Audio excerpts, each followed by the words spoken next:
Thank you everyone for being here on the personal development track, mental strength strategies panel. Hello everyone. Everyone's Hi. good? Hey. Hi, I put you guys together because y'all have been hugely influential to me, not only to me, but through a ton of people, not just in DFW, but I know that your reach is far and wide. And so I thought I'd put this conversation together to really talk about how people from different industries, backgrounds, educational backgrounds, ages, business goals, all really are, I wouldn't so want to say struggling, are really seeking out mental strength to make their business stronger. So you all came to mind when I thought about how to get that conversation going. So thank you again for everyone. I'm going to introduce you here. If you wanted to put in your contact info or how people can get a hold of you as I'm introducing, please feel free to do so. Viewers, if you have any questions, make sure you put that there in the chat. I wanted to start off. Let's see here. Who would like to go? Who would like me to start off? Does it matter? Let's start with Lindy. All right, Miss Lindy, you've moved often in support of your husband's career and your 4 children. And after following a particularly challenging move to Dallas, you became a realtor determined to help the real estate industry better understand and evolve to meet the needs of consumers. You quickly learned the industry's dependence was outdated, and the commission structure creates many of the challenges frustrating to both consumers and the real estate professionals who serve them. Lindy left a professional brokerage and she quickly built a boutique business based on her personal experiences and understanding of the consumer's need. Lindy has been outspoken about the challenges in real estate, and she has been asked to speak at several real estate events hosted by LinkedIn NYC, Families in Global Transitions in Bangkok, Dallas Video Marketing World, along with others. She was asked to be part of the first beta testers for LinkedIn Live and host a weekly show called Relo Talk, interviewing guests around the world about real estate and relocation. Prior to COVID, her husband's job required to move them to Boston, where she continues to educate consumers on the best strategies when buying or selling a home, and serves as consultant for startups, including PivTab.com, a social app for relocating employees and their partners. And I want to congratulate you because this September, you're starting your new role as CEO of DOS Social Agents, that tech startup in the real estate space. Thank you, Lindy. I'm really excited for you to be here. Thank you. Yes, ma'am. Next, I wanted to shoot over to Miss Monica. Monica is a Latinx licensed professional counselor and certified rehabilitation counselor here in Dallas, Texas. She helps women entrepreneurs live out their best lives so they can stop questioning their confidence in business. Her counseling practice works with women, young professionals, and the Latinx population who struggle with anxiety, burnout, codependency, entrepreneurial stress, and perfectionism, life transitions, social esteem issues. Is the founder of the Wellness Podcaster Network, a platform to help wellness professionals start podcasts to create additional streams of income. She is also the host of Cafe with Monica's podcast, where she helps millennial listeners by educating, sharing tools, and interviewing inspiring and resilient millennials to help others overcome their everyday issues, all while chatting. Oh, we just lost her. I'm gonna actually, Molly is in my apartment, so I'm gonna just go let her know. The other room, I'll be right back. Molly, we lost you. I'll let Maggie introduce herself. Go for it, Maggie. Oh, we got Molly back. She's back. Maggie, why don't you take over and introduce yourself?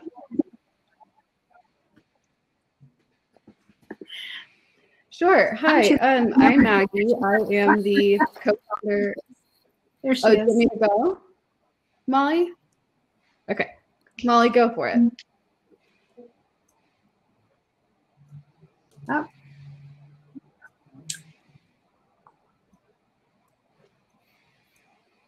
Maybe you and Molly need to share a screen, Lila. Okay, well,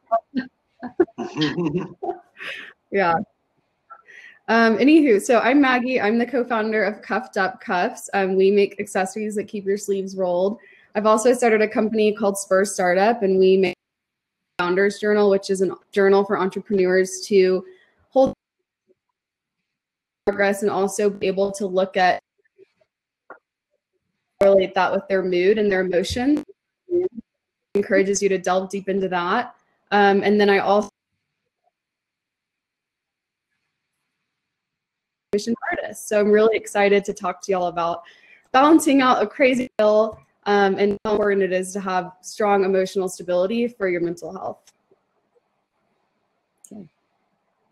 Love it. Katie, do you want to go next?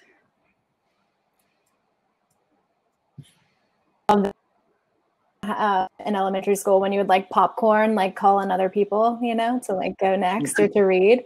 So I would love to. I am Katie Wallace. I'm the founder of Huck Sustainables, and I do consulting with there. I work with different impact-driven companies who have some sort of environmental or social mission, and I help them grow. But I'm super big on building not only a more resilient world, but more resilient people. So I'm super excited to have this conversation with you guys. Sorry, I lost you guys there. Are you still? I missed a couple of people, but able to share. Elijah is going to go next. Yes, I would love to. Hey, how's everyone doing? My name is Elijah Ruiz, and I am the founder and owner of Veetables. We are a local, fresh, and organic acai bowl company. We are actually one of Dallas's first virtual restaurants, and we have really gone into delivery since COVID. And so our main purpose is to really just serve the community and just have a huge purpose, because we are really trying to give back to local after-school programs and feed them just as we continue our business. And that's just been a huge thing on our heart and our mission. And I'm just excited, just and humbled to even just be a part of this with so many amazing people. And so thank you for just allowing me for this opportunity, Molly, and just everyone around this, because this is probably my favorite week of the year. So yeah. I love it. Yes. And you're in good company, Elijah. There's some, you know, like you said, these people have been a great source of inspiration for me. And like you, they have a sense of purpose in their business. And that's what I wanted to make sure everyone gets to see. Yeah. Jacqueline, Lynn, who else hasn't gone? Has everybody had a chance? I'll go. Jacqueline. Hey, y'all. So I am excited to be here. I'm Jacqueline Spulley, and I am based in Dallas, Texas. I'm the president of Zero Gap, and we specialize in supporting companies in male-dominated industries to enhance the leadership of the women within their organization. So my jam this year has been all about resiliency. I started deep diving into resiliency about 2 years ago, and who knew it would prepare me for all of what we've experienced. So I'm excited to chat with y'all, and I'm going to put my contact again here in the chat, but I see so many amazing people already in the chat. Hey, Volta. I think we all love Volta. Everybody's like, Volta is our fave. So yes, girl. Volta, would you want to share your screen for a minute? We'd love to shout out for you really quick. Aw. And we can do it at the end either way. I've got Volta's book within arm's reach. There you go. We'll do a little plug for Miss Volta because she should be on this panel. Volta, here she comes. Things that happen at Dallas Startup Week. You show up and you may be on the panel, you know? Be camera ready. I love that. Awesome. Well, I'm really wanting to make sure that we get jumped start into the conversation where we can really start giving the audience a little bit of more insight on what mental strength means. You know, I was intentional about that word rather than mental health. So I appreciate that you guys are going to kind of speak towards really the optimistic viewpoints of really getting through the struggles in startups. I wanted to have Katie. I know she's been a great moderator for us in the past. And if you wanted to kind of curate this conversation, I'd love to hear from you first. Yes. Also, Lila, did you get to introduce yourself? I'll just put it in the chat. We can keep going. Oh, no. We'll figure it out. I help people to say things better. That's it. Enough. I just put it in the chat that I'm Lila. I help people to say things better. And to me, that means holding people accountable to sharing as much of their world-changing value as possible, whether that's in a conversation at your kitchen table or as a thought leader who's changing the world. I want to help people to take their voices from inside and bring them outside, and also to listen better too, which I will begin right now. Beautiful. Okay, cool. So I've heard it a couple times that people have said like resilience, and that's one of my favorite words. And that's exactly what I thought of whenever I'm thinking about, mental strength strategies. So I do have some questions for all of you, but also individually as well. So maybe we'll start there. And then as the questions come up, then I'll kind of direct them to whoever wants to answer them. But actually, Lila, since we forgot to introduce you, I want you to go first. So I know you personally, and I know that you're definitely a people's person. You can find commonalities with literally anyone.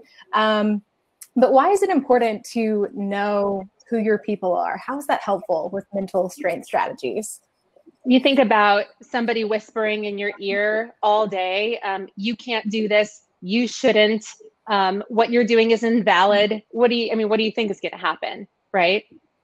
You aspire to be maybe just a little bit better than the average of the people around you. But when you intentionally choose your community members, like look at the people who are on this panel right now, or who have chosen to show up in the comments, and find other big dreamers, other big action takers. Our average, like our curve goes way up, right? And we're all trying to not be the one to bring it down. We're trying to bring each other up. So we're whispering in each other's ears all the time. You can absolutely do this. I expect more from you. You can change the world. And what that does for you is it reminds you that people really are counting on you to make your kind of difference. I love that. And Lindy, I know that throughout your career and like finding your space, and now it seems like you found like your next thing, and that's super exciting because I didn't know about that. But when people were telling you how that you can't do things a certain way, or when you were told no, we don't do things that way, how do you keep pushing after that? Because that has been a pretty consistent in your life. Well, it has been, and I think part of it's just desperation. I was I wasn't able to be in the career world for 20 years because there was a problem. And I think when you know there's a problem, when you've experienced a problem, if you've experienced a challenge, and if you're able to point that out and then be a problem solver, I think there's so many businesses that are built off of that. And so it's what I did. And so I had been frustrated with the real estate industry and how it had worked for us, especially being corporate relocation clients. And, so it was just really pointing out what the frustrations were. A lot of times people just don't know what they don't know. And so it was just helping people see the consumer side of things, and see from the lens of the client that was actually living it. And then a lot of no's, because you have an industry that's built to operate something else. But I think it's just finding that problem you solve and just being dogged about letting people know what you know. Yeah. That you had it was like more about helping other people than it was like, oh, I have this thing, I need to know it. Yeah. That was being an advocate for other people. And because I had been told by a manager that I was the only one that had the frustrations that I'd had. And so I went around, I did a survey and asked people, and it turned out that out of the 25 people that responded, 24 people had my same experience. So I knew I was onto something. So I wasn't just trying, I think it's very important that we make sure that our problem is also a problem for other people. But then I just set out to talk about it, and to talk about the problem, and talk about the challenges, and really built a brand that way, I guess. Had a lot of naysayers and a lot of obstacles in the way, but I think those are the things that make us better, right? And keep us from getting stuck in a place that we don't need to be stuck. Yeah. I think it's often said, talking about mental strength strategies, one of the biggest ways to kind of get out of like you and your stuff is to go help another person, or to like be focused on another person. So Monica, maybe you could give us kind of some insights into this, just because obviously mental health is so key. I know that Molly said she intentionally left that out, but I mean, why is it so key? And I know there's so many more resources available now, but why is it key to entrepreneurs to make sure that they're looking at this, and how does that affect their long-term, their business long-term? Yeah, absolutely. I feel like because we're in, when we start our business or our venture, we want to serve, right? And often like serving can be so taxing, like when we're serving everybody else, but we forget to actually serve ourselves. I think that's why mental health is so important, because if we are not able to take care of our own health, then how are we going to be able to serve the people that we want, to have the community that we want, to have the products and scale the business and all these things? And honestly, like a lot of my clients, when they first come for me, they say that they go at great lengths to avoid discomfort, and Brene Brown says it way better, but she says, choose comfort, choose courage over comfort. And being able to go and taking care of yourself and knowing that you have to see this as a priority, as something that is not only it's not going to slow you down, but more, it's going to add more to your cup, right? So that's why I always tell people, find the strategies, find the people that you connect with, because all of those are part of your mental health or your mental strength toolkit, right? It's not about just having one or two coping skills. It's about having a whole army of things that you can navigate, or, strategies that you can use when you experience times of uncertainty in your business. So for me, I think the best thing is making sure that you take care of yourself so that you can show up for everybody else and serve everybody else well. Love that. So, did you want to add to that? Oh, no, I was just saying that was so good. Oh, yeah, you were just like, preach. Okay, got it. Okay, cool. So I kind of want to pose this question to you, because to anyone who wants to answer it, because, I know it's about startup surprises, but I mean, I think everyone in the world can agree that we're all swimming in the unknown now, right? After having experienced this pandemic, and especially with businesses and things like that. So what are not only some of the startup surprises that you might have run into, and how did you navigate them, but maybe more specifically, what are some of the surprises that you're running into now, and how are you navigating them? Oh, I'll take that. I think that we as entrepreneurs are constantly in the unknown. If it was already known, somebody else, another entrepreneur, was the one already doing it, right? So this is not new for us. We're at an advantage here. People who intentionally put themselves into a position where we don't know what the future will be. We don't know if we'll even have the same passion that we have today when we wake up tomorrow. I mean, I know that's one of my biggest fears, that I'll have built everything around this mission, and then I'll wake up someday and I'll be like, well, shoot, I guess I don't really feel like doing that today. And then the next day will be the same the next day. But we know how to pivot. Entrepreneurs figure it out as we go. And I think that that's one of the most incredible strengths that we have, that we know when something feels too bad to stay. And we know when something feels right. Like, oh, I have a passion about that. So we go in that direction. We just like follow that direction where the passion is. I know that Jacqueline, I know Jacqueline personally as well. We've met in person several times at events. I know that you can relate to that. Like when something just doesn't feel right, but something else does. And so traveling in that direction, I'm going to toss it up to you. I can totally resonate with that. And I think one of the things we have to really learn when it comes to surviving surprises is trusting our gut. Most of the time, the answers to whatever, we already know what to do, but we let the unknown like take over. And I call it the what if train. What if this happens? What if that happens? But we go down the negative one instead of the positive one. And I think someone said, Monica, you may have said this, we got to flip back to the positive side. Lately, you were mentioning this too. we just have to like train our minds to think the way we want it to think. But when you have those surprises and those roadblocks, what I often think about is in life, we'll see it and it hits us right away and we're like, oh crap, I got to do this for the business. What about my clients? What about these contracts? What about the money? And it feels so enormous. But if we're in traffic and let's say this is our normal route and it's easy breezy, but we hit traffic one day, we don't say to hell with it, I quit. What we typically say is, okay, let me figure out what's going on. Let me communicate to whomever I'm going to be late, pull up the GPS, and we keep inching forward. That's the same thing we have to do when we have the surprises in life and how to navigate that with our business. And that's the way I approach it. I always think about, okay, if I was in traffic, I would do these few things, and I apply that to the business as well. I love that, Jacqueline, because what you're saying is, you know, you embrace stress, and instead of seeing it as something that is happening to you, like, why is this happening to me? What you're saying is what for, what next? Like, what do I have to do? Instead of avoiding it or reducing the stress, it's more of like, okay, what's next? What am I going to do? So I love that, because that really does help people. Our brain goes to the negative side because it's trying to protect us. It's so weird, but it's trying to protect us.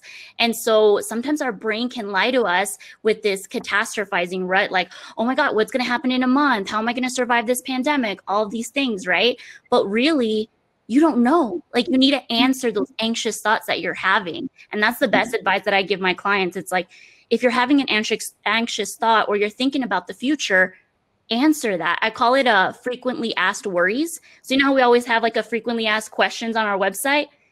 You know, write those down, the frequently asked worries that you constantly come up in your brain, and write an answer. Next time, go back and look at that FAW. I love that. Yeah. Tangible action item. Yeah, and I think that the whole purpose of like trusting your gut is so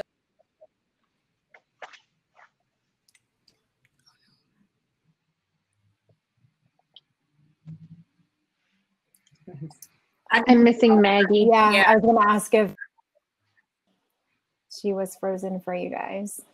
Okay. Maggie, we can't hear you. Hold on. Oh, no. Elijah, did you have anything that you kind of wanted to add on to that? I know, well, go ahead. It sounded like, oh, she dropped off. Hi. She's gone. Oh. Okay, yeah, no, so I think that's so good. When Jacqueline was talking about the gut, I kind of look back, you know, just over my career and just over the years, and it's never been wrong. Like, it's like 100 for 100, and I don't know exactly what that is, and I'm sure Mona can probably tell you more scientifically, but I think really going with that there's something there, and I think that that's so vital, and like just trusting yourself, because I think when you begin to trust yourself and you can you gain that confidence just to keep moving forward. And something I'll say also is like, when Jacqueline was talking about the GPS thing, I think as entrepreneurs, we have this mentality of like, even if I'm going to fall, like I'm going to fall forward and I'm going to make a way around that. And I think when you have a purpose that is greater than just selling or your profit, like your vision for your company is always going to keep you pushing. Like, no matter like COVID, no matter what it is, like we're always going to keep striving and say, hey, like I'm going to fall forward. Like I'm going to keep moving forward. And I think that's just why it's so vital to just have so much purpose in your business, because I think if you don't, you will much more easily give up. And it's just so easy nowadays because it's not easy. And so I think pushing through that is incredible. And I think when you start to begin to do that over and over, and you're like renewing your mind, and you're like pushing forward, it just continues to like multiply. And so I love that. I love that, renewing your mind. I'm taking my own notes in the chat here, just like writing that down. Renew with one of those bowls. And I would echo that. Purpose is so important. If you have purpose, if you have a mission, if you have a bigger why behind what you're doing than your commission or your paycheck, that can drive you to work and to achieve things that you just won't if you're doing something you don't have that kind of passion and drive to do. Yeah. And I I'm kind still of, on Jacqueline's traffic analogy, you know, like, you know, you're going to get somewhere. You got to get home. So Yeah. if you run out of gas, just go put more gas in your car then. And like Elijah says, renew your mind. And just like everybody's pieces, you're all so smart. so how do people find, I mean, you know, we've been talking about your passion, your purpose, your mission, your why. How, maybe I'll turn it back to Elijah. Like, how did you find your purpose or your mission? Because I think a lot of people still struggle with that. So kind of give us some insights. I think it's different for everybody, but I'll kind of just give a personal example. I was working for this really amazing company called Apartment Life, and what we would do is we would go into these communities, and we would essentially throw events and just build relationships and try to bring the community closer together. And this was maybe, gosh, like 6 years ago. And I think one of the communities that I had was very low income. And I remember throwing these events, and there would just be like 100 kids that would show up.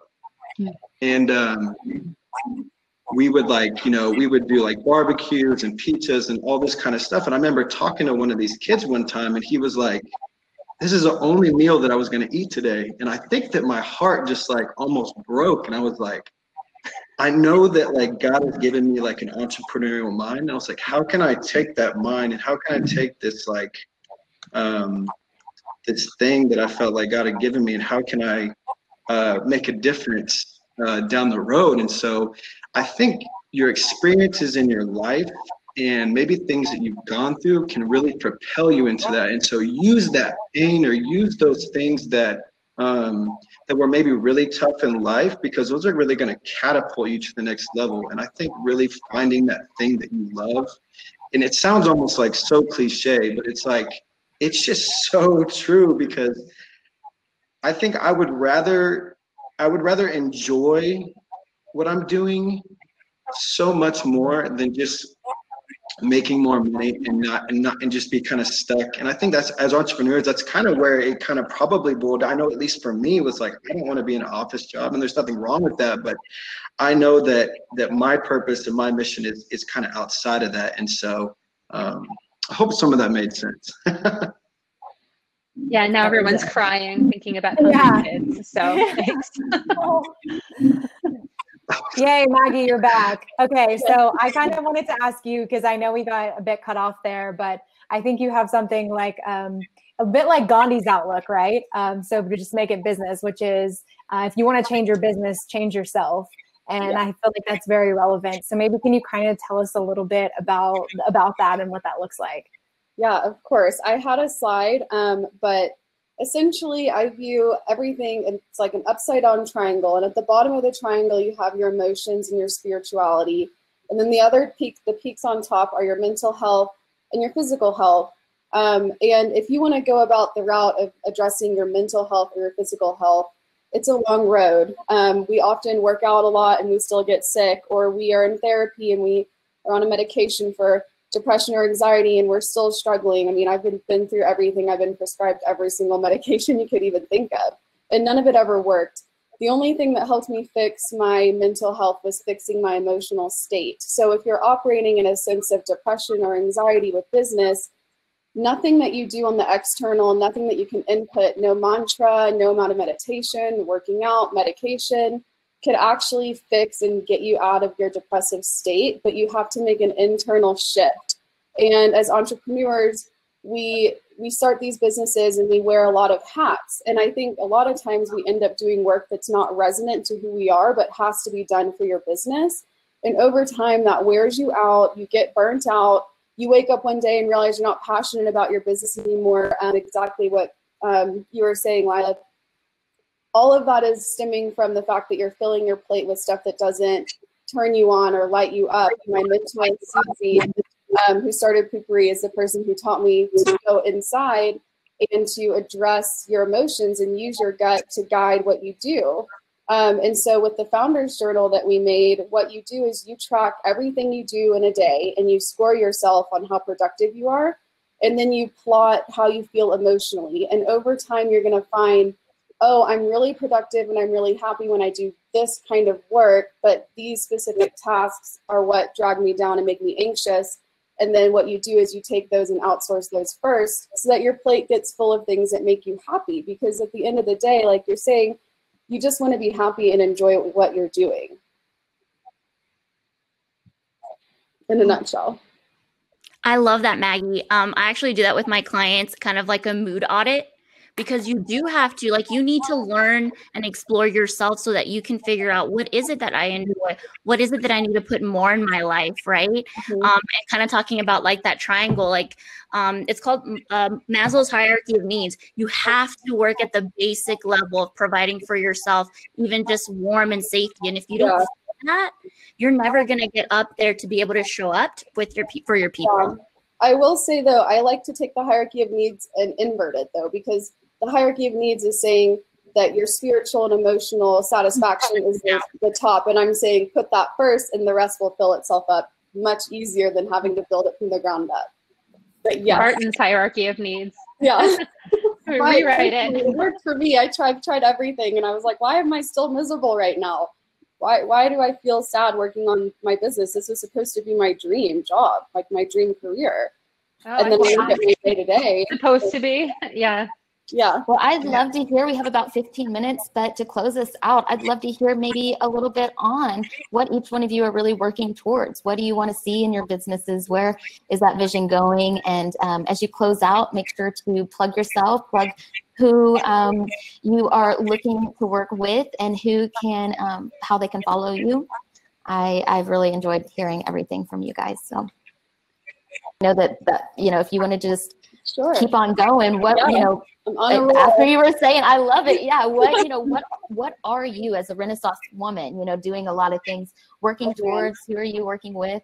How are you keeping yourself up? Yeah, my biggest objective right now is to dig into the Dallas sex trafficking issue going on. In my spare time, I consult different nonprofits that go after sex trafficking from all these different areas. And what we've done is in our own business, we've hired women in Dallas who've survived trafficking, and they have basic business training. And we hire them to make our products at Cuffed Up. And then we're also implementing a give back where for every pair of like some of our cute cuffs that we sell, we sponsor an hour of business training for these women. So what I'm trying to do is take all of my passions together from all the different companies I've started and bring it under one roof for a common cause, because I think it is our obligation to do something about this issue and to not wait on our politicians or other people to step up and make a difference. And you can follow me. I'll put my stuff in the chat again. Awesome. What about you, Jackie? So I was just typing in, Maggie, I would love to hop into some of the things you're doing and offer some negotiation training to those women. Yeah. Yes. Loving that. Yeah, that's so awesome what y'all are doing. For me, what I'm working towards, my life's mission, I love Elijah's story. I almost cried. I'm like, I've redone my makeup already today because I was crying earlier. But my life's mission is to eliminate the gender wage gap, which is why I started Zero Gap. And I do that in two ways. I teach women how to negotiate so they don't leave money on the table. And I work with companies to help them advance women in the leadership ranks. So everything I do goes back to that, and that's also who I work with. And when it comes to this topic of mental strategies, you know, I find the biggest thing with negotiation is most of the time people talk themselves out of negotiating before they actually do the physical negotiation. So there is no chance to win because they had this mental chatter of like, I can't do it. It's not going to work. So that's what I do, and I have these books that I've written, Don't Leave Money on the Table, and the workbook, Don't Leave Money on the Table, Negotiation Strategies. That's how people can learn how to tangibly start working that aspect of their lives out. But, you know, I've learned so much from this panel. I can't believe the time is flying by, but y'all are some rock stars. I'm happy to be around you all. Amazing.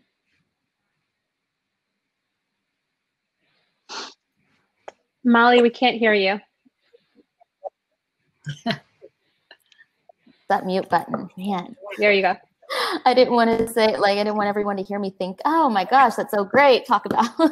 But Lindy, what about you? What can we expect from you? I'm so excited to see what's happening in your life in the next couple of months. Well, I guess I'll talk about the new role. It's with Doss. It's a tech brokerage out of Houston, but he's a really fascinating founder who understands we can't just throw out the old way of doing things and starting a new way. You've had a lot of people in the real estate business try to do that. And so it's really about creating new ways for clients to buy and sell homes, but also to work with the old ways. There's a great term I heard recently called cooperation. And I thought that was such a great term of cooperating with one another, but also competing and finding where the overlap is. And for consumers, especially when buying and selling a house, you just have there is no one size fits all. The other real big thing I'm excited about doing is making the process simple and helping people save money, because I think, and I loved what I think it was Maggie was saying, I'm really committed to mission-driven causes in a society, and the real estate industry is one that has, it's $75 to $100 billion industry with billions wasted every year that's not really benefiting the consumer that's paying it. So that's what I'm working on. I'm creating a group called Social Agents, and the real drive is to eliminate the confusion when buying or selling or renting, and helping people get connected to the right resources and right real estate agents, and understand that process and what they're paying for. They need it now. So that's what I'm doing. I love it. What about you, Elijah? Tell the people where to get your delicious acai bowls and how they can help with your mission. Yes, you can actually visit our website at vitabowls.com. And, I kind of talked a little bit about it earlier, but, the goal is to really be a food business that is like kind of like a bowl for bowl, if you think of like Tom's. So we're not there yet because we're still, growing, and we've got to do some really awesome events with a local after school program called After School All Stars North Texas. Some really awesome people over there. I got to do some pop-up events for them, but long term, it's really just to invest in the next generation, because they're the people that are coming behind us. And I think that it's just so vital to make sure that they're healthy and that their minds are learning. And so I think also on a business perspective, we're really kind of pioneering the virtual restaurant space, because we're building this brand and this delivery service, and we're not really going to have a set location. So it's kind of one of those things that I'm still, pivoting and kind of learning and going, but it's been a really awesome opportunity. And I'll end it on, I just wanted to encourage people, because I think sometimes I was maybe a little bit frustrated, because I was like, why am I not here? Why am I not there? And before COVID hit, we've been really growing, but I just remember kind of being frustrated, and I was like, it ended up being such a huge blessing that we weren't bigger than we were. And so I just want to encourage people, like, wherever you're at is exactly where you're supposed to be, and just continue to be consistent and continue to like push the mission and continue to push that vision, because when people see that, they want to get behind that. And I think that when you have something that is so clear that the community can really get behind, it becomes a very powerful thing. So, yeah. I completely agree. Great thoughts. Miss Monica, what about you? Can we hear from you?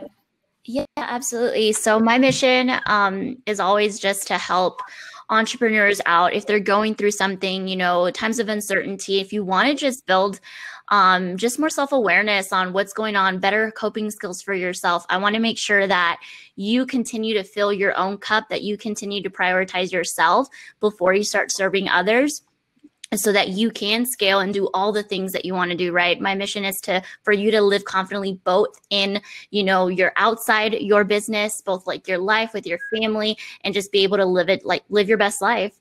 And then on my podcast, my mission is to bring more awareness to other stories, stories that nobody likes talking about, from infertility, from assault, from, mental health issues, whatever it is, that people really see as taboo topics, I want to bring. So if there's anybody, you know, in the audience that is interested in being on the podcast, I would love for you to connect with me, and I will put it down below in the chat.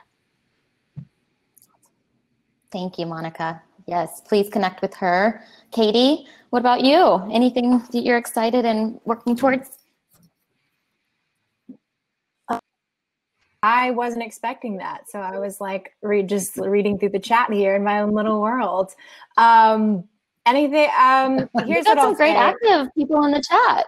I know, I'm loving it. I'm like, I want to connect with everyone here. So right now, honestly, what I'm working on, I think my biggest thing and like why this was so pertinent to me is that I had to take a step back from everything because I had really started to tie my worth up in how productive I was and what I was doing and the value I was providing. And so it was really big for me to take a step back from that. And I am getting back into it and starting to work with clients again. So I'm super excited. But I'm also relaunching my podcast and moving away from something that I was involved in. Currently, it's Sustainable League. So if you want to go follow it or subscribe to it, that's what it is. But it'll be called The Dying Project. And I'm pretty excited. So that's it. Yes, connect with Katie. She is always doing some amazing things out in the world. So I'll let Miss Lila finish us up. I mean, I think that everyone on this panel, I'm sure that you can relate to this, that if you have a business, there's you and the people that you're partnered with, if anyone, and then there are customers, right? The people who allow you to do your business, to do your thing, who feed your ability to produce, be productive, to live out your mission and your vision. And I'll say this as a former actress, which is where I got the training that I use now to help people communicate better. I was so over waiting for someone else to give me the opportunity to do my work. I was so done with waiting for someone to cast me in the role that I wanted to play, to tell one story or have one conversation that someone else wrote. And what I want now is for everybody to feel like it's absolutely your responsibility, if you have something to say, to find a way to say it, to create your own opportunities. Regardless of whether there are customers, you can create content. You can create conversations at your kitchen table. You can hop onto a panel or hop into the chat and talk to other people who are in a similar space and provide the work that you provide, regardless of whether someone is paying you for it or not. And I promised people on LinkedIn that I would talk about this. I was doing really well, like ramping up to the whole pandemic that went to my business of doing corporate trainings for communication. And I was like, finally, I'm going to get to do, like, as my whole way of making money, this thing that I love the most, my heart work. And then this thing hit, and that kind of revenue stream dried up, but I was like, I'm going to still do this. So I offer my workshops to the public, pay what you want. Code HELP in all caps unlocks totally free tickets if you need them.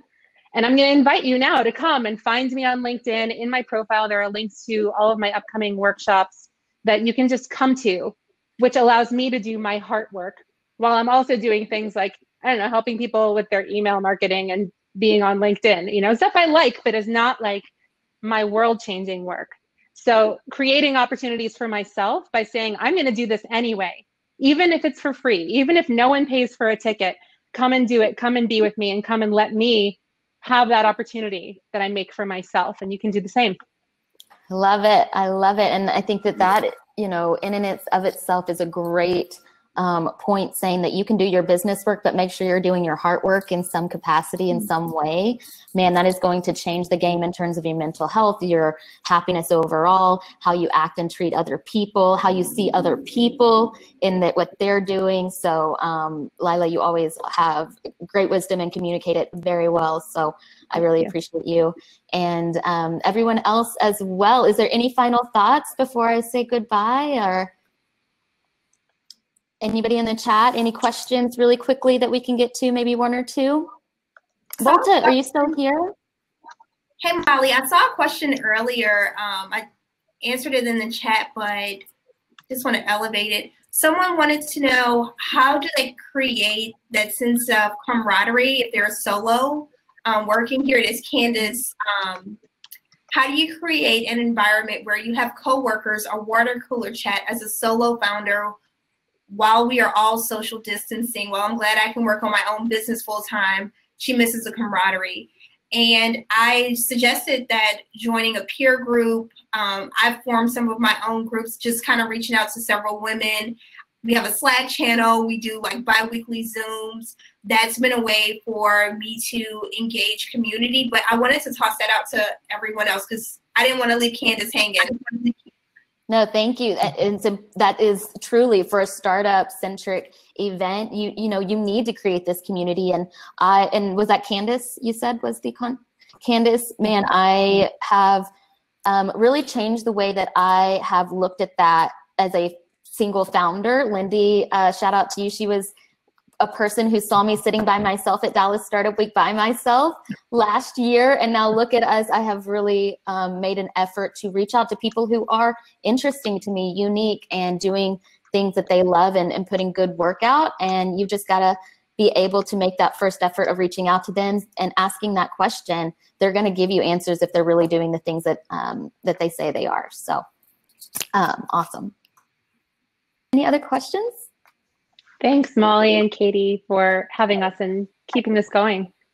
Yes, this is amazing. I'm going to go watch the other Can sessions. I address that question really quickly? Yeah. Really fast about working alone. So I do want to put COVID in a somewhat positive light, although it's been really, really difficult.